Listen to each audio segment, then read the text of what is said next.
What's up, Frank? What's happening? Welcome to RevFast. Thanks for having me down here. This is the show I went to. I seen you on Facebook. How it popped into my feed, I don't know. It's the power of the algorithms that we'll never understand.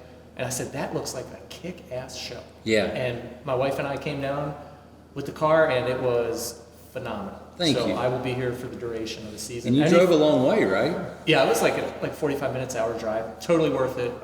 I like driving the car. It's not a garage queen. So, yeah, this season, I mean, summertime, from here on out, every opportunity I get to come down, third Friday of the month. Third Friday of every month. I think in March in May, we're working on planning an event at an airstrip. So we're even better. Still working on finalizing that. Let's do it. Yeah, I plan on being at these as much as I can. And I think I got a couple weekends where I'm going to be busy, but after that, I mean, for sure, let's do it. It's great.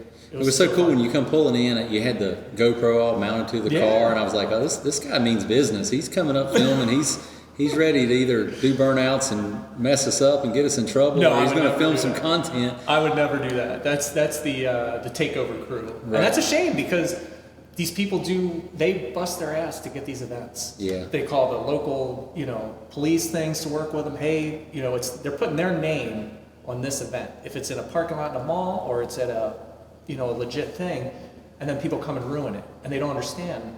That person will never, ever have enough clout or rep to get another show. No. They're done. And what people don't understand, like, this is my place of business. This is where I make a living Monday through Friday. So if somebody was to do a burnout leaving out of here, I may lose my building. I may lose, the association may not want me here or not want us to do the show anymore, or, forget the police side of it. I mean, right. But yeah, I mean, we've been pretty fortunate. We have a pretty good group, and the way we sort of select people for the VIP entrance and not letting just everybody in. That's good. I knew who Frank was and what Frank was driving before Frank showed up because Frank texted me. Yeah. So, it does keep us from having to worry about some of that kind of stuff. But man, I was shocked. You come and Saturday morning, like, I'm still, I don't know, hungover, still trying to get over the night before, and you were like editing this video and had pictures and everything up. I mean, as soon as I woke up, you had already went home, uploaded all your content. Like, So is that what you do? You like to go to shows and film stuff? I mean, yeah, I'm pretty efficient. And it's just, I don't know, I'm in the car scene. I love everything cars, all the varieties, different styles, you name it. And doing shows and stuff when it's just me, I don't have a client, I don't have anything to do, it's just for me. I'm still doing it because I love it, because it's the car community, it's the car scene. We've been in this a long time, right? Since we've been little kids, right? So this is what I love doing. So if I go to a show and I just shoot pictures, then I'm going to upload a bunch of cool pictures at the show, some of the cars that I caught my eye, some other things that people were talking about. If I feel like doing video, I'll do video. And like down here, when I came down, I was like, this is perfect. You've got a 6 p.m. to 10 p.m. show with the sun going down in February. You're going to get all these cars here at a time before sun drops at golden hour. You're going to have primo pictures at golden hour. You'll have awesome shots at night with the garage and the ambiance of the doors. I mean, to me, it felt like Indy, like the Indy paddock. Really? Yeah, kind of, with all the doors and everything. That's awesome. I've never heard that. They're not open, but just the feeling to walk around. You got the tall concrete. And I was like, this is killer. This is awesome. Like, I was on cloud nine all night. My wife's like, are you done? Like, this is so cool. We've never heard it through the photographer's eyes. I mean, we've had some good videographers and photo guys that's come. Ken Novosada did our show for, I don't know, for the last 6-7 years, and he stays really busy, but he does a really good job when he comes out, and it's fun capturing some of that kind of stuff for people to be able to see it the next day, but also for us to be able to share it and look back and be like, 'cause most times I don't even know what was here because I'm trying to park everybody and make sure everybody's happy and love on everyone, that I miss so many of the cars. And I enjoy sitting down on the next day and looking at your photos and like, wow, I didn't even know that was there, or I wish I'd have had time to talk to him, or we need to invite him back, or we need to have him on the podcast. And so I appreciate you coming and doing that. Oh yeah, absolutely. And if you think about it, like for us, back in the day when we were kids and we're coming up doing stuff, whatever, goofing off with our friends with BMX bikes, all this crazy stuff we did, we got no video of it. Yeah, I wish I'd have been video. Phones. Yeah, we didn't have. We had VHS handycams. Maybe somebody I didn't even have that. Maybe somebody had one, they would bring it out, but I got nothing. You know, so if I'm telling my daughter about crazy stuff we did or whatever in the neighborhood, I got no video. Her generation, boy, they pull up video. Yeah, this is from 2012. Oh yeah, there's Snapchat Here's and everything. What we got. So for me, when I go to shows and stuff like that, races, things like that, when I do all the photos or if I do video, that's my mentality is like, I want it for me to look back years from now and be like, oh, that was such an awesome show to look, you know what I mean? Or another person go, hey, my car was in there. Or just anything, just to document it. It's in, you know, the YouTube archives for life. Right, yeah, well, everything we're doing here. Will it die? Who knows? But it's in there, so you can reference. It's a point of reference. You can go back how many years from now and show somebody. And I think that like that to me is cool and worthwhile. Yeah. And you got a lot of content out there from racing to, I mean, Yeah. the BMX stuff is actually really cool. Remind me of the days back when I was a kid. And what was that movie? The Rad movie? Rad. Absolutely. God, yeah. I wish that movie, they should redo that movie. But they got to do it right. They Yeah. don't Hollywood it up for me. Yeah. Just keep Get it like authentic. A Brian Deegan on a bicycle and put him out there on dirt and let him be the rad guy. That was such a good movie. I mean, we used to watch that VHS and go out on our BMXs and try to do all that stuff and bust our legs up and elbows and come home in, you know, bloody elbows and all that stuff, shins. Same with skateboarding. Like I grew up as a skateboarder too. I mean, and that's in the 80s. Skateboarding was a crime. So there were no parks, there were no ramps. You had 5-10 minutes to go skate before the cops came. So like all that, I'm into all that stuff. And like I said, yeah, BMX, skateboard. So you're still into it? You still ride? You still I can play still around ride and maybe do some ollies or some Really? little things, but nothing crazy. I'm Yeah. too scared of getting hurt now. I'm sure your now it's daughter up would here. enjoy seeing that. Yeah, that you should start filming some of that. Yeah, I did shoot a skateboard of some friends of mine in Wisconsin. They had a little setup in a pole building with a half pipe in the pole building. I mean, we shot a little video just having fun in the middle of winter because there's nothing to do. It's, you know, minus 20 degrees out. We're in there staying warm, skating, and made a little bit. I love that stuff. Yeah. Man. It's great. It's so I fun. could never master a skateboard. No. I was good on a bicycle until I wrecked one of those 2-3 years ago and broke my arm, but that's a whole nother love story. Skateboard. I used to skateboard sun up to sundown. My mom wanted to come in and yell for me to come in the house, and we had ramps. We were always making ramps, you know, all that stuff. That's all we did. We grew up like living on the street, skateboarding. So where did you grow up? In Baltimore, Maryland. Really? So what in the world brought you to North Carolina? I went from Baltimore, Maryland, growing up after high school. My parents were divorced. Once my parents were divorced, he moved to Wisconsin. I didn't know where he was in the 80s. You could disappear, right? And I found him after high school. I went out there to stay with him. I met my wife. We had our daughter young. We were kids having kids, right? I quit talking to him. Things changed and all. Bad relationship and stuff. But I stayed there because I want to raise my daughter in one spot, beginning to end. And I didn't want to do it in Baltimore. That's for damn sure. You just have one kid? Just one daughter, yeah. So that was the plan. We're going to stay here and raise her from beginning to end. She's got consistency, things we never had as kids, moving around in different states and areas and things. So that was the goal. After she graduated high school, then it was, okay, now it's going to be our time. We're going to be empty nesters. We're going to start looking for something down south. I've got a sister that lives in North Carolina. We've got friends that live in North Carolina. So how old's your daughter? You look too young to be telling 27. Wow. 27. She's got her master's. She's incredible, absolutely incredible. Once she's out of the house, we're going to move. You look too young to say that. So how old are you? I told you, I have kids young. Wow, really young. Yeah. Good for you. Yeah, but that was the plan. So once she was out of the house and we're empty nesters officially, let's start looking for a house out of Wisconsin, because in Wisconsin, you've only got from Father's Day until Thanksgiving to go outside and have fun. Yeah. Unless sucks, right? Unless you're into ice fishing, snowmobile. I'm not into any of that stuff, so I was pretty much a prisoner in the winter. You know, there's no car scene in February. There's no car scene in March. There's no. Is there any car scene in Wisconsin? Yeah, it's good. Like down here, or just? Oh yeah, the hot rods, classics, I mean, they got a lot of stuff.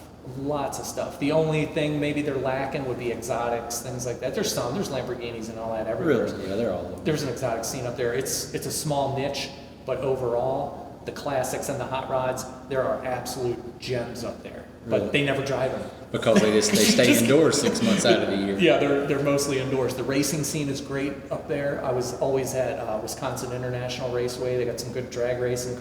There's all kinds of stuff. The gassers are up there, you name it. So it's really good. It's just such a small chunk of time to go enjoy it that you've got 12 weekends a year. I mean, 15, 16, and if the weather is bad, well, you just lost a weekend.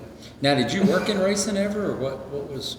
I just grew up in the cars overall. My dad worked at a car dealership and would take me and my brother to the car dealership on the weekends. My brother would go in the office and color. I would go in the shop and hang with the detail guys or the techs, and when it was time to leave, it was time to leave. And he bounced around to different dealerships, so I was in, like your other guest here last episode, with the Nissans, the Datsuns. Import stuff was big. He was always bouncing around the Honda dealers, some Chevy dealers. I think that's what gave me my good variety of cars, and then my mom buying me Matchbox cars. If you think about Matchbox cars, they're all different. They're always different, right? It's funny how kids still play with Matchbox cars and collect them. And I know adults that still collect them. I mean, I go to some of these big car collectors, and they still have they have the small cars. They got big display. The I don't know what you call it, like the ones from the racing. So they got all these cars, and they're still collecting them. But so that's where it all started. Having all that variety of cars, you could have a Hot Wheels pack of like some Willys drag car. You could have another one of a Chevelle. You could have another one of a Lamborghini. Like, I think maybe that's the variety, because when I look at cars and I do shows, I'm just into everything. I just like everything. And I've had some people, you talk to some people and they're like, well, I don't like this. I only like that. I don't even mess with that car. Yeah, I like everything. And I just like everything. If you put an engine in it and race it or do something to that's it, what RevFast is for me. It. It's cars, motorcycles, boats, everything. Anything that goes fast, I want to get on it. And then think of the shows, right? When we were kids, Dukes of Hazzard, Smokey and the Bandit, Starsky and Hutch, all those shows. Yeah, the good shows. Knight Rider. Yeah, you grew up when I did. I like MacGyver too. Remember this gray Jeep with the eagle and the? Oh yeah. I love MacGyver. Fall Guy with the big C10. Fix everything with duct tape and a Swiss Army knife. Absolutely. That was my guy. So all those cars, I mean, I was obsessed with those cars, all of them. So like I said, what is it? Trans Am, Ford Torino, like all the different varieties, the trucks, Colt Seavers, Fall Guys. I love that car, man, that truck, man. That thing was insane. So all of that stuff, I'm just into it. Growing up, going to car shows, things like that. Once, as my daughter played sports in high school and middle school, we would do car shows and stuff when we could on the weekends, things like that. But her sports career was my life. So what kind of sports was she? Basketball? Oh, basketball, softball, volleyball, dance class, you name it. I mean, it was 24/7. She's good.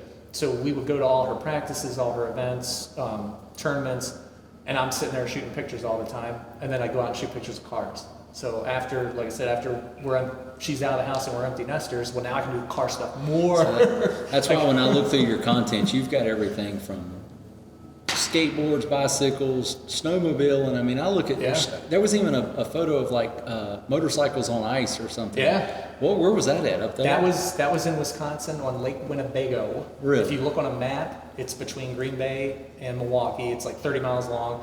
It freezes over every winter. People ice fish on it. But they have snowmobile races. They have ice races with dirt bikes. They've got studded tires.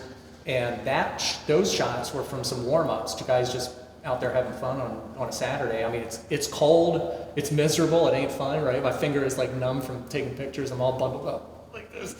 But awesome shots because the lake is frozen, the snow, blue sky, one of the rare blue skies for the winter. And they're just it's like the salt flats up there, but it's ice. Yeah. Have you ever been to Salt Flats? I'd love to go do that. I would love to do that. That's like a bucket list for me. Bucket list for sure. For sure. Yes. I'd love to go up there. I'd love to build a car for it and go up there and just spend a week and do that. I mean, I've known people that's done it, and I've had a chance to go, but it's never works out timing-wise. But that would be, it's like, they're going to shut that place down one day, and it's going to eventually, or I don't know. I guess it'll always be what it is. It'll be bad for the environment. Shut that down for sure. But the Pikes Peak too. That's another one. That's Pikes another. Peak. Yeah, I've got to get out there for that. There's hill climbs, whether it's like the amateur guys doing it out of their garage to semi-pro teams to pro people. That whole event to me is amazing. I've got to get out there and check that out. Yeah, that'd be I some would cool love to see that too. one too. I mean, there's all these big car shows that bucket list, the Neal, all these shows. Pebble I mean, Beach. I've been to SEMA, like done it. It's nothing to see that I hadn't. I've never done a SEMA. SEMA, if you're a car guy, you got to go to SEMA. SEMA, I went, I don't know, years ago, but the first time I went, you see stuff out there 6 months, a year before it ever hits magazines and TV and internet. And it's really neat to see if you're a car guy because so everything it starts out there and then it ends up out here. We see stuff 6 months after it's been a thing in California or Vegas or where, it's always been that way. But that seeing it so at SEMA sweet. is just, I mean, we need to get you to SEMA. I'd definitely check that out. And that's even growing for the times that I followed it. Just growing from the arena to out in the street to the overflow of this. I mean, it's like a whole footprint. It is. And, I'm not a big fan of like the whole vendor show inside. It's just, I don't know, it's just company after company after company selling their next, gadget or part or chemical or product. But the parade, they do this parade when it leaves, and everybody parades out. So you got cars that they've been building for, for years, or it's somebody's show toy, and they're pulling out, and it's just car after car after car that is just magazine quality. That's cool. Or they look good on TV and they're not really good in person. There's no in between. It's one or the other. Yeah. That sounds like Road America, like the GT races. They do IndyCar stuff like that for the Wednesday or Thursday before the race. They'll have Siebken's is a hotel restaurant kind of thing down the way from the track, and they'll leave the track at like 5:30, 6 at night. They'll pull the cars out in front of this resort. It's Siebken's resort. They'll park like a Cars and Coffee. All the teams are out there. The drivers are out there. And what kind of race cars are these, though? These are the cars that you're going to see as a fan on the track. So you can get up really close and personal with them. Check them out inside. Look at the interior. You can talk to the drivers. You can talk to the team people, the techs, owners, you name it. Wow, that's got to be fun. The whole time, walk around with a beer, having some food. There's music. There's bands. It is great. And then as the sun goes down, then it's like the GT parade rollout, and they're all leaving to go back. And it's just, like you said, like a line of cars leaving. And it is the coolest thing I've ever seen. That's what I love about drag racing, because you can get right up close. You see the guys changing, taking the heads off and changing the parts, and you hear them cranking the cars. Like you're 10 feet from their car working on it. I love that. I mean, the access you get is NASCAR is will do that. You're 300 feet from it, and you can't see it unless you're a VIP. You get the big wildlife ones. Yeah, they're worried to death you're going to see something or. Trade secrets. Right, yeah. Joey Logano's gloves with the webbing in it from this week. I see that. Yeah, no trade secrets. No cameras. Yeah, you can't get up close, but I love that about certain sports. I mean, like the Pikes Peak, that's phenomenal. You can just sit there and look at all those cars for a week and talk to all those people before they ever go do that. You're literally right in the middle of it, every bit of it. The access you get, even for GT, IMSA, IndyCar, I think it's phenomenal. I mean, to be able to walk, like you said, up to the garage, I can sit at the garage entrance, look in there, I can hear all the stuff they're talking about, they're getting tools, they're doing tunes, and it's just right there. There's no secretive, it's just they're doing their thing, you're watching it, these people are making a living, the techs, it's amazing. And then they're ready, they're done, they're gonna pull the car out right in front of you, so step back, keep your head on a swivel, and there they go back out to the track. That's awesome. And as a fan, buying a ticket, that's great. That's like so extra. There's not that much access in anything anymore. So to have that at these tracks, VIR, Sebring, any of these tracks that you go to, they've all got that similar type paddock access, which is so cool to me. That's why I said coming here with the garages, that's how it made me feel. Even though they're closed, I'm walking around and I'm just in that mindset of like, this is like the paddock kind of garage, and all these hot rods and different cars are here. This is awesome. And as it starts to warm up, and when the racing is in town, like we did one Hotrods and Hops when Charlotte was in town, and so all those guys, they store their motorhomes here, they store their cars. So a lot of these bays are full of a lot of those guys' play toys. And if you can be here on those nights when they're in town for the Charlotte race or racing's off the Mother's Day week, it's fun to see what's behind some of these doors in here. I don't think most people know what's hidden behind some of these doors. That's cool. But that's always a lot of fun, because then they don't have to trailer it anymore. They can just open the door and pull it right out the bay, and it's here at the show. Yeah. That's awesome. And you had a good variety of cars too. Like everything was here: McLarens, classic Chevy trucks, hot rods, the rat rod, the Lincoln. I mean, like that Lincoln was badass. That was amazing. Yeah, and to me, that's right up my alley, because that's what I want to see. I want to see everything. You name it, just build something cool, and I want to check it out. So that's a guy here local. He actually owns the Mooresville Drag Strip. Oh, really? The guy that built that car, he builds drag cars, he builds big motors, he builds all kind of cars. Yeah, that thing was gorgeous. He restored that car. I don't know how much that car cost to restore, but it was unreal. That was a great car. Yeah, he pulled in, and the other guys I was standing next to were all looking at it. And then he parks, he opens the hood, gets all that stuff out. I'm like, man, when he rolled in, it was like gangster, right? Yeah, I think just it's coming in. Biggins Motorsports, or I don't know. Everybody calls him Big, and I don't. Oh yeah. Yeah. And then he pops the hood. He's got the twin, turbo gold setup. I'm like, this killer. Yeah, that was an impressive. That thing car. was awesome. Phenomenal build. Yeah. Amazing build. And then, I mean, there was cars out back that I didn't even notice until the end of the night when they were leaving. There was like right-hand drive. Yeah, the Skyline. Yeah, the the Skyline. I mean, there was some really cool stuff that, I'm so busy parking stuff and moving stuff. Well, you got some choices now for entries. For, right, yeah. Where you park and stuff. Yeah, I got to challenge you too. So I noticed a lot of your videos and stuff. You do a really good job of videoing, but it's like, you need to be talking to some of these people. Like, you could be capturing some of these stories like I want to be. There's some... Yeah, some of them. I don't like being in front of the mic too much. But you're good at it. You're sitting across from me now. You look good. You talk. You're good on camera. Like, I want to challenge you to come back to Hot Rods and Hops and help me go around and talk to some of these people. We should though. We should do some interview features. some of these people. It'd be fun. So if you want to get on Hot Rods and Hops feature car, let's do it. Yeah. Hit you up. In fact, this guy Garage Oil. So he's reached out to me. He's wanting to sponsor like part of the podcast, and what we're going to do is have a segment where we talk about people's badass cars, and we've been kicking over ideas. He just next dayed me that product. It's really good. I've been learning and trying all this bourbon and whiskey and stuff, and I've actually enjoyed drinking it, and it's a really good product. But we've been kicking over different ideas, and one of those is just to talk to these people and like, hey, tell me about your badass car. And I mean, that Lincoln was perfect. Like, why we didn't stop and talk to him and capture that, I don't know. I mean, we got all summer. I don't know where that car's going. I mean, it may be traveling to whoever had that car built. It could be going away, Yeah. It'd be good to get it on those nights. That'd be fun. Yeah, we got all season, so we definitely get some people together. If anybody's interested, they can reach out to you, right? Yeah. Say, hey, I want to be featured. Speaking of badass cars, tell me about this Corvette in the background. My Vette, yeah. Yeah, what's the deal with this? The Corvette is my dream car. It's really loud. It is pretty loud and obnoxious. I try to be considerate of my neighbors. I'll push it out and wash it. The cold start, you push it out, so you wake up the whole neighborhood. Yeah, I keep the gate open, or so I can come right in and get it parked. But yeah, I've been a Corvette guy my whole life since I've been a kid. It's like, I don't know why, it's just the car I love the most, right? We talk about variety and we love all kinds of cars, but that's just the one that I like.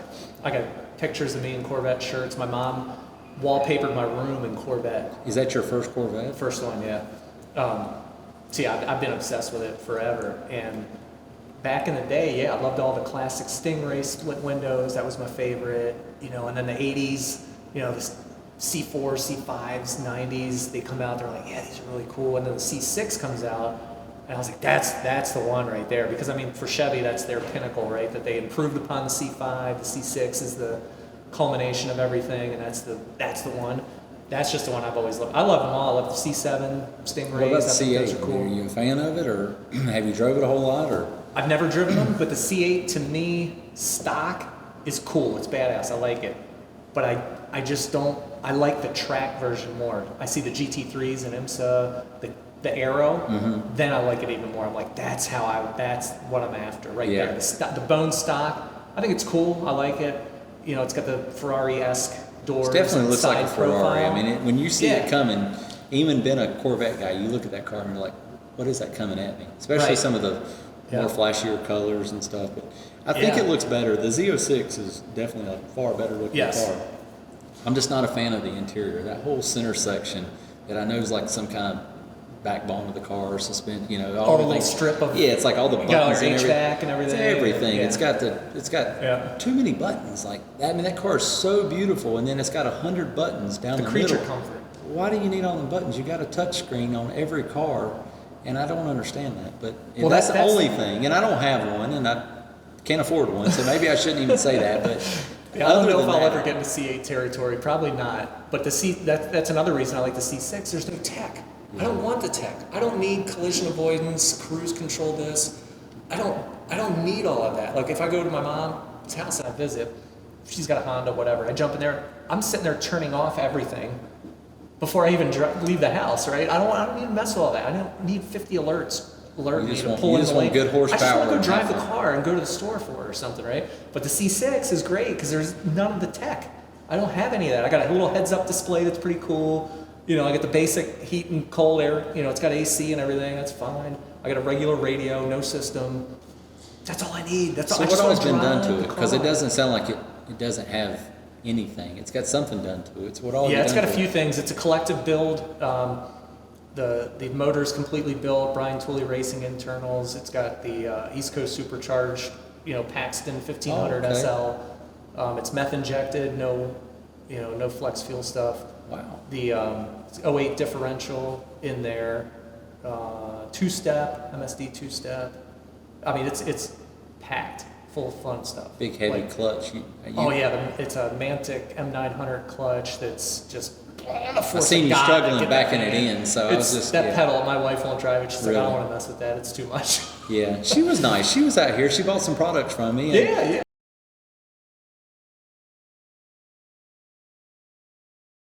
Hey, what's up, everybody? I'm Neal with RevFast. This is our waterless car wash product. We've had this product for now, I don't know, 5-6 years. And we spent a lot of time developing it. 187 samples back and forth with a chemist before I was happy with it. And for everybody that says, well, waterless wash or scratch, we got a regular pH balance soap. We also got our tire dressing that's dropping this month. We call it our TVP Shine. Tires, vinyl, plastic. Got glass cleaner. We've even got a spray sealant. Check out RevFast.com. You can buy all the products online, or you can stop by here. We even at Hotrods and Hops, we got our bottle filling station right here in the shop.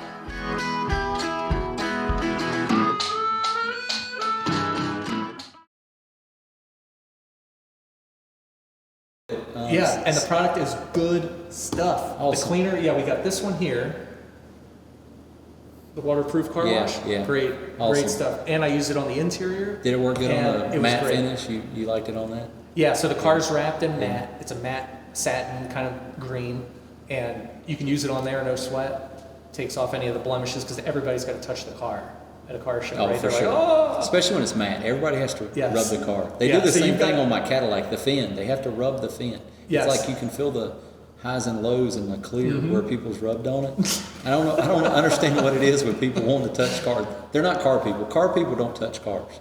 Correct. But, and they lean in. Yeah, non-car people touch cars. Correct. Yeah. But there's oil from your skin, right? It gets in the fingerprints, but that stuff took it out. It was great. Awesome. And then even on my interior, I wanted to dress the interior because it's an older 2000 C6 and the interior is still great. It looks great, but I needed to bring that back to life because this, like I said before, the tech, no tech, even the interior, what do we get now? We get nothing but hard plastic, composite crap. You can't polish it. You can't make it look nice. You can't dress it.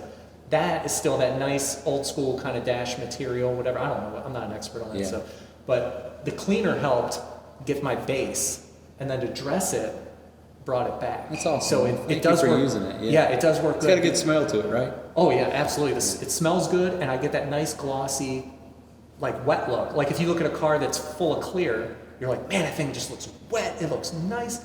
That's how my dash looks now because of those two. Yeah. So that in combination was really good. Even though I know it's meant for outside, exterior, right? You can still double it on the interior, and it's great. Yeah. Just to clean it, get that. Whoever had the car before you, right? Get all that out of there. And then dress it, and it's going to be nice. Even a couple of applications will really bring it back to life. So I love it. It's great. Get you some of our other products, some tire dressing and other stuff tonight before you leave. So. Yeah, let's do it. Yeah, because I love detailing stuff, and I grew up detailing cars. I mean, I've worked at an Acura Mazda dealer for years, and I did Miatas. I know that car like the back of my hand. Yeah. You know what I mean? Detailing that car from 8 to 6 every day. I've been detailing cars for 20 years. I enjoy doing it. It's therapeutic. I love doing it. Whether I'm cleaning up. I just like it. Yeah, any car. Motorcycle cars. I just love seeing something come to life, the paint, and making it look good and cleaning it, and just getting all the nicks and crannies. That's why I love classics, because most, especially older people, they look at those cars and they're like, oh, they're not even dirty. They think they're clean. They think they're ready for a show. Right. But it's just getting in there and polishing, all those little pieces and chrome and all that kind of stuff, and just bringing it back to life. And that's why I started a car care company, just to sort of, well, it's good pass that on to other people. And this is the products I've used for 20 years. This is what I use on a daily basis here at the shop. And Well, it's good stuff, man. It definitely works. Well, And like I said, I'm a detail head, and I just like having the garage open at home, get some music playing, detail the car, spend the day washing it, and every nook and cranny detailing it. I just love that stuff. Yeah. That's what we've been doing forever. But so, how does people find you? What online? What are you? Street official It's on media or street? What is Street Official Media. I try to have that as my handle for everything. So you can find it on Instagram at Street Official Media, Facebook, same deal, YouTube, same deal, and anything on there. Like I said, when I post stuff, I know when you go on social media and you look at photographer pages, sometimes they're all the same, they're all uniform, because that's what Instagram tells you to do. I'm not listening to that crap. I'm gonna do what I like to do. So you'll see, you go on my page, you'll always have variety of stuff. So I try to keep it kind of in unison of like, you'll see some drag racing stuff, you'll see some road racing stuff, you'll see some car show stuff, you'll see some action stuff, things like that. So going back to variety, I don't care it's about all the about algorithm. variety. It's all for me. It's all just loving on everybody that has the same passion that I do. Because if I'm mindlessly scrolling social media, when it comes to cars, I like seeing all kinds of stuff. I don't want to keep seeing the same drag race setups over and over and over. There's 69 Camaros are awesome, but I'm not going to scroll 50 of them. I'm bored already. I want some variety. Show me something here. Show me something in a whole nother realm, in the next video. Well, you just hit the nail on the head for Hotrods and Hops, because that's part of me sitting there taking those texts. Is like, I love your Corvette, but I don't want to see 5 of them. Right. You know what I mean? And bone stock ones. Yeah, and so it's picking and choosing and looking at some of that kind of stuff and like, oh no, we got enough of those. We need this, we need that. And early days of that show, me and Brian, that was on our first episode, we would literally sit at the gate and be like, Ferrari 458, you're in general parking. Datsun 510, patina, no paint, you're in. And we would sit there and the guy's like, this is a Ferrari. I'm like, I don't care. Park it out there. And we would just sit there and pick and choose what we wanted. Yeah. And it makes the show unique because you see stuff that you don't see everything lined up that's right. I love. Yeah, it's great. That's what it's all about, man. Yeah. And that's like kids too. I mean, I'll do shows and I'll see kids walk around with, looking at cars and stuff, and that's all they get to do is look at them. Well, if you got a car, open your damn door and let the kids sit in it. Right. Start it up for them if they want to hear it. I love when people do that. I don't know, just do it. Let them get that seat time. Let them push the gas pedal. Let them feel it rev up. Because if they don't have it, I mean, that's another reason cars ain't gonna last. Yeah. We're gonna be on all hybrid electric. Every event that I put on, this will be the 51st, the one that you came to, Hotrods and Hops. We've done a couple Jeep events. I look at it through the kids' eyes. I look at it how your wife walks through the gate. I look at it literally from the bottom up, not from the sponsors down. I don't care. Right. We've got great sponsors, and we need to be talking about all of them. But it's the other way. It's how those kids come through, because that's the future generation of everything. Yeah. That's what's going to keep this going for years to come. Yeah. And give them the access to your car, let them sit in it and do stuff, because for me, that's what I did at time. Those are the memories I do have of sitting in a car at a car show. Do I remember what kind of car it was? Probably not really, but I remember sitting in that thing and oh, this would be so cool. Yeah. Just gear shifter and all that stuff.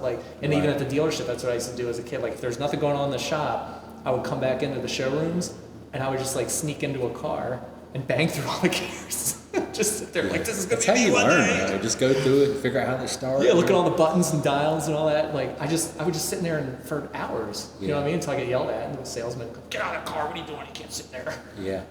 So what about your wife? Is she a car person? Because she was enjoying herself out here. So she got any cars or not yet? Just the only show car play toy y'all have? So the Corvette's the first toy, right? And obviously she's like, that's just too much for me. I'm not. Yeah. I mean, we've got this thing dialed in over 700 horse. So she's like, I'm not messing with that car. Yeah. I want a cruiser. So she's into classic hot rods. She loves classics, vintage hot rods, all that stuff. She likes a variety as well. But for her cars are the classic truck, the 40s era trucks, right? I love that kind of stuff too. Rounded front ends, round headlights. She used to have a Chevy C10, an 80s, with the big roll bar, chrome roll bar, and all that stuff. Looks like a big Corvette engine in it. I mean, it was killer, right? So for her, the next year or two, that's what she wants to get. She wants to build one, get one, somehow just get something in there truck style. What else does she like? Old Monte Carlos. She loves the G-body stuff. I mean, I got a customer that's got one of the big old Monte Carlos that has a swivel seat. You ever remember? Oh my those? God, you swivel push the seat. thing and you swivel and you get out of the car. It's like, you were somebody if you had a swivel seat. Oh yeah, you turn around. Yeah, Yes, like sir. I think it's like a 76 Monte Carlo, and this thing's as long as a yacht. Right. But it's got a swivel seat. Wow. Yeah. That's crazy. Yeah, I mean, she's into all that stuff. So if she's gonna get a car and you see her in a year or two, that's So probably she was what here she's walking gonna around. She's looking to buy something. We need to find her eventually, yeah. an old truck. Eventually, yeah. Yeah, 40s, she's always 50s Chevy. Yeah, you're Chevy, a Chevy she's guy. Chevy She girl, runs a yeah. Chevy. Yeah. I'll have to keep Chevy that in girl. mind. So if anybody's got a good Chevy project they want to get rid Yeah. of, it's She'll take it. Yeah. She'll take it. She'll make it a nice cruiser. She'll drive it. And like I said, we are not people to have cars and just let them sit in the garage, take them out. Now, would once you every put few like months. a LS in it, or would you do Oh, all that? probably, yeah. You're I not don't gonna know. ride around an inline six. I mean, you gotta have to have some power. Something I with guess. some beef to it. You Yeah. know, she's gonna want to get some pep going. But like I said, for her, I think the ideal kind of build would be something with like an LS3, just basic, something with a little power, maybe Yeah. a supercharger Just on a it. Just average build, something she can Yeah. daily drive if she wanted to, or go to shows and Yeah. have some fun with. Yep. Show it, have fun, let people enjoy it and check it Yeah. out, kind of thing. So on the photography stuff, can people hit you up and you do car photography? Yeah. You do Oh, yeah. events. You do just a personal car if they want their car. Yeah, everything. Photo shoot. I mean, you'll do all that kind of stuff. Yeah, clients can be anything. I mean, if you got a nice car and you're like, hey, I just want a car photo shoot of just my car, and I got a location that I really like. If this car could be in front of this building, like we can work all that out and custom make something and do a photo shoot for you. If you're like a race team and you want some coverage at an event, hey, we're going to be at VIR. We need some track photos, some action in the pits, some action in the paddock, in the garage. Can you capture that for a weekend? I can do that. If you want it for a whole season, I can do a whole season. It doesn't matter. It's got to be Yeah. fun for you, being a media guy, because you get in behind all the doors. You get in the VIP areas. I mean, I got a friend of mine. He Yeah, does like it's fun. photography and basketball. So he's going and watching all the best games. He's right on the court. He's living his best life, and you got to be doing the same thing, going to all these racetracks and getting up close and personal with all these people and seeing all this stuff, right? Yeah, this last season was GT3, and doing the photos. Even I think the crazy thing is, and people don't realize, is like you get another I think more from the other photographer's eyes, is that you got a credential and you can shoot, you can go in the track, carte blanche, wherever you want, and get awesome shots. But that's not always the case, because there'd be so many times I wouldn't even be in that gate shooting pictures. I would be on the spectator side, up in the stands, like Nashville. They did the Grand Prix, and that was when it started raining. So nobody's on the track. The cars are trying to get a practice in, and I'm like, well, I'm just gonna go out. So I saran wrapped my lens and crap. I went up in the spectator stands and got some shots. Like you don't have to have a credential to go get awesome photos. You got to have it up here to go look and say, this shot would look cool if I was over by this fence, or I So looked you're just this behind way. the fence, just Yeah. getting those corner shots, and Yeah, the credentials are nice, and you get access. You get a couple little nugget type areas that are like pretty cool that nobody else can get, and that's awesome.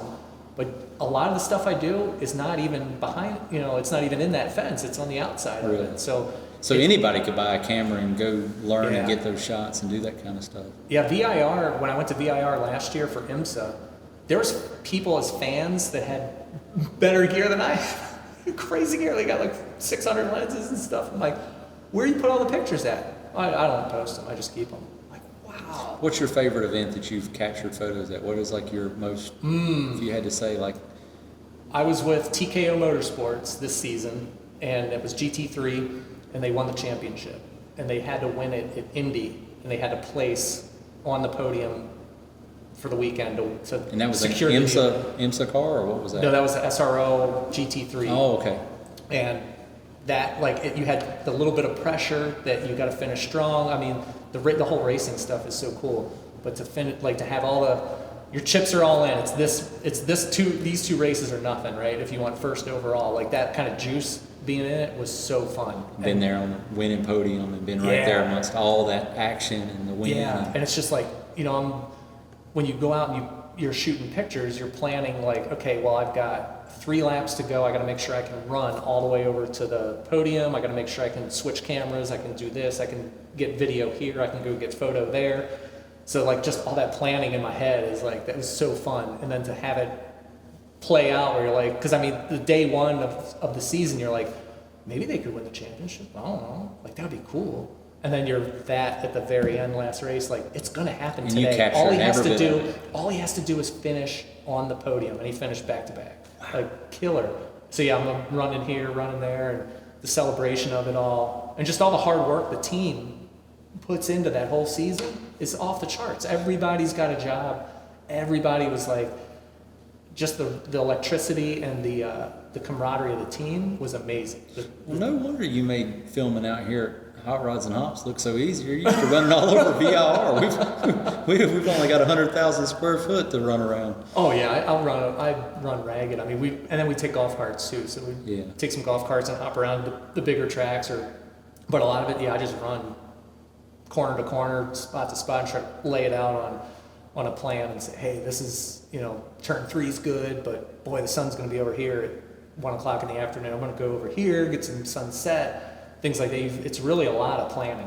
If you can do the planning and then just execute it. Yeah. But yeah, the GT, that would be the best one for me. That Indy, that was a great. So what's your plans season. this year? You got any events coming up that's I'm going to do SRO GT3 at VIR. I'm going to do IMSA at VIR. There is the SVRA, the vintage racing. I love that too. Like all the old school ones that you forgot about, right? The race cars, you're like, oh, I remember that car. Yeah. That you grew up watching. Yeah, those are out there. So I'm going to do an SVRA event. They have a few at Road Atlanta, and I'll drive them anywhere. That's the best thing about North Carolina. It's like I am in the motorsports alley. Yeah, you're an hour from every event every weekend. Yeah, and any track that I want to go to, I'll go to VIR, I'll go to Road Atlanta, I'll go to Indy, I can go to Ohio. Like there's the accessibility driving. If it's a couple hours, I don't care. I was in Wisconsin where you had to drive an hour to anything. So to me, that's nothing, right? So anything I can get into, I'm definitely there this year. Yeah. Oh yeah. Well, I appreciate you coming down and bringing that hot rod. We'll be at some more. We will definitely be at some more. I'm going to have to get a piece of cardboard to put behind it so it don't spray water and we fumes can't, all over those chrome cars behind you. It's like the Ford versus Chevrolet in here today. It's like camo and chrome.